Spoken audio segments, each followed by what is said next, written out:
एक column publish हुआ है गार्डियन में, क्योंकि गार्डियन एक दुनिया के चंद बड़े मीडिया आउटलेट्स जिनकी क्रेडिबिलिटी भी है उसमें शुमार होता है। और उसमें कहा गया है कि India is quietly laying claim to economic super power status.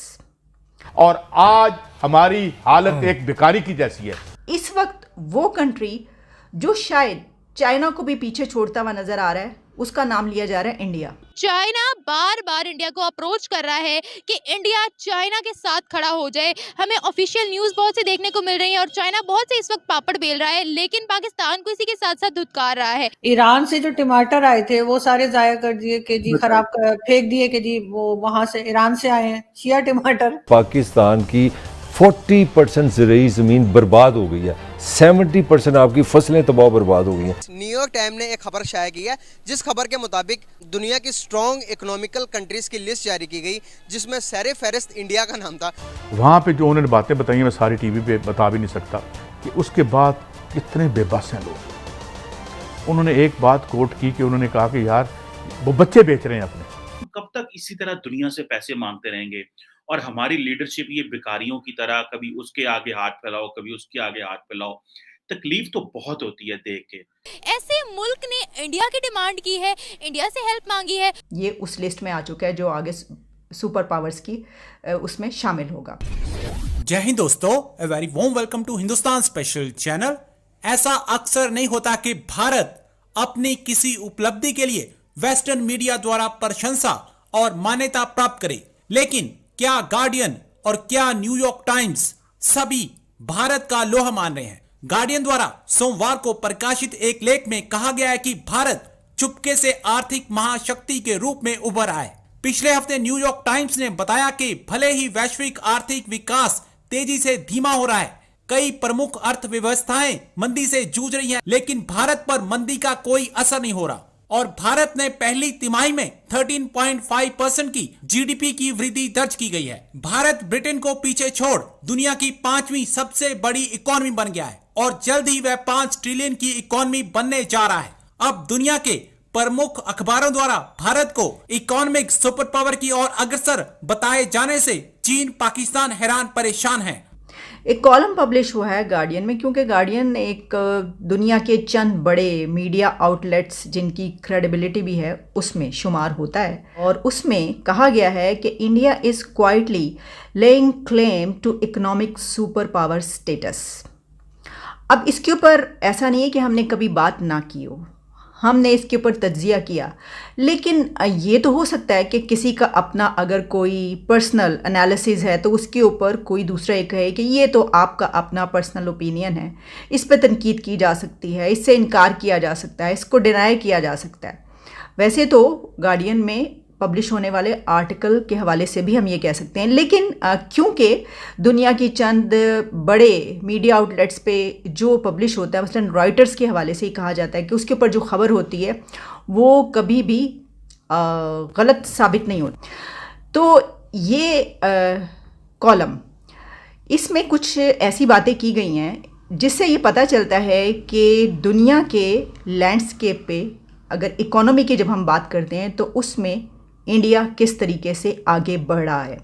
कि जो एक ये बात कही जाती है कि हो सकता है कि मुस्तकबिल करीब में जिन सुपर पावर्स के बारे में बात की जाती है कि ये कंट्रीज़ जो हैं ये दुनिया पे हुक्मरानी करेंगे, उसमें भारत बहुत आगे नज़र आए। अच्छा, इसमें क्या लिखा गया मैं आपको बता देती हूँ, उसमें से कुछ पॉइंट्स हम डिस्कस कर लेते हैं। जैसा कि इसमें ये लिखा गया है, the rise of China has been the biggest story in the global economy in recent decades. यानी इस पे उन्होंने ये बताया कि जो चाइना था अभी तक उसके हवाले से बात की जाती थी, और ये बात बिल्कुल ठीक है जब ये बात की जाती है कि अमेरिका, रशिया, फिर जो कुछ सुपर पावर्स के हवाले से हम बात करते हैं कि देखिए अब इनको कौन टक्कर देगा और इनके सामने खड़ा हुआ या इनसे इन तक पहुंचता हुआ उस लिस्ट में कौन सा कंट्री आएगा, तो चाइना का नाम लिया जाता है कि चाइना बहुत तेज़ी से आगे बढ़े। और ये बात ठीक भी है, चाइना ऐसा नहीं है कि हम ये कहें कि चाइना का नंबर, चाइना नहीं रहा अब इस लिस्ट में, आगे जो बढ़ने वाले कंट्रीज उसमें चाइना शामिल है। लेकिन चाइना के जो आगे बढ़ने की और इकोनॉमी की उसकी जो बूस्ट उसको मिल रहा था, और जिस तरीके से आप जानते हैं कि दुनिया में अगर प्रोडक्ट्स जो होती हैं उसका सबसे बड़ा जो सप्लायर है वो चाइना ही कहा जाता है। उसमें उसने जो तरक्की कर ली, ये अलग बात है कि चाइना की जो चीज़ होती है वो ड्यूरेबल नहीं होती, लेकिन इसके बावजूद सुपर पावर्स आइंदा आने वाली उसकी लिस्ट में चाइना मौजूद है। लेकिन ये अभी कुछ डेकेड से बात चल रही थी। इस वक्त वो कंट्री जो शायद चाइना को भी पीछे छोड़ता हुआ नज़र आ रहा है, उसका नाम लिया जा रहा है इंडिया। अब इसी तरीके से आगे इसमें जो है वो ये बात की जाती कि जिस तरह एक अलीबाबा जैक मा जो कि उसके फाउंडर हैं, और उन्होंने उसको लेकर वो आगे चले और उन्होंने चाइना को बड़ा फ़ायदा पहुंचाया, और उसमें चाइनीज़ बिज़नेस जो है वो सामने आया, और फिर यानी ये कि वो बहुत फेमिलियर है दुनिया के ऐसे कस्टमर्स जो वहाँ पे जाके उसको कर सकते हैं।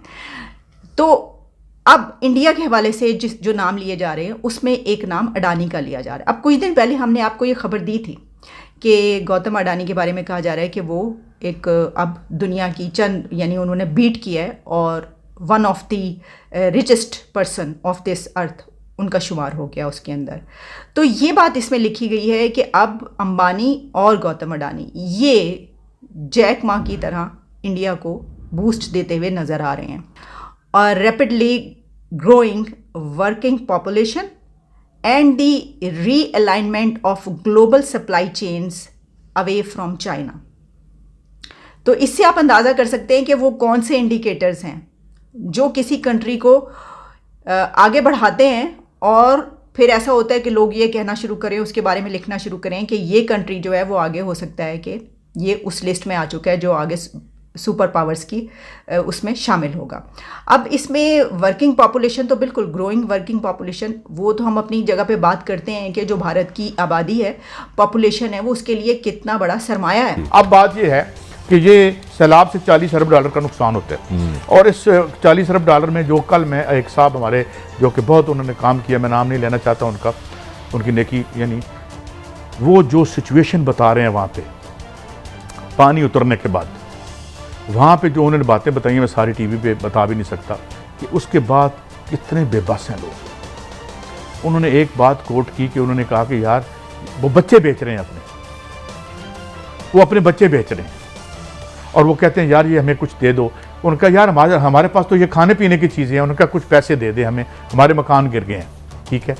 तो अब मैं किसको रिस्पॉन्सिबल कहूँ? पाकिस्तान की 40% ज़रूरी ज़मीन बर्बाद हो गई है, 70% आपकी फसलें तबाह बर्बाद हो गई हैं, 70% चावल आपका चला गया। चावल से मुराद पता है क्या है?